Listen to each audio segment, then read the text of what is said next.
All right, so we're going to look at this interesting little subject-verb agreement sentence correction. So as always, I had to redact certain portions. Click the link in the description box to GMATClub if you'd like to see the full question, and come back when you're ready.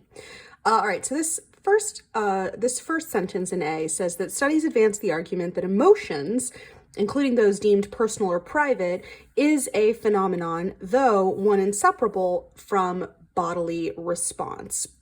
All right, so let's talk about the noun and the verb here. So we've got studies advance the argument that emotions, and then we have this modifier, including those deemed personal or private, right? So right away we have a little bit of an issue here because we have a comma saying including those that are personal or private, but we don't have another comma here that kind of closes that non-essential modifier and links this verb is back to its noun. So that's a problem. I mean, just for that reason alone, we could get rid of A. But I think the larger issue here is we have this singular is.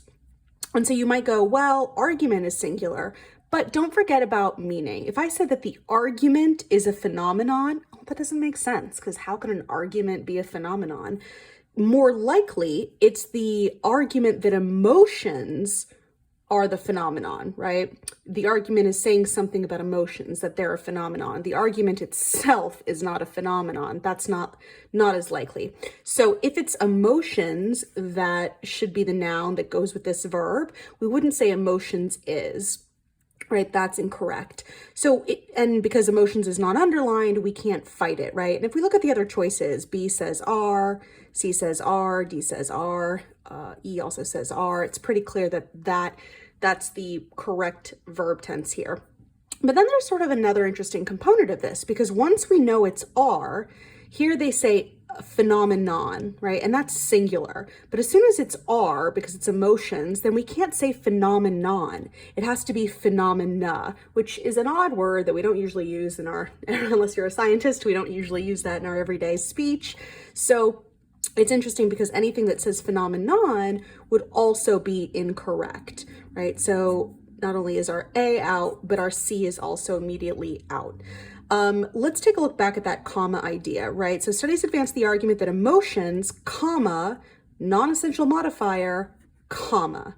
So if I just look at that structure, in B, there's a comma before the R, so that would link it back to emotions. In D, though, we have a dash, and it's not okay to use a comma with a dash. You could use a comma and a comma, or a dash with a dash, but a comma and a dash, they're not like interchangeable in that way. So sorry, D, you are out.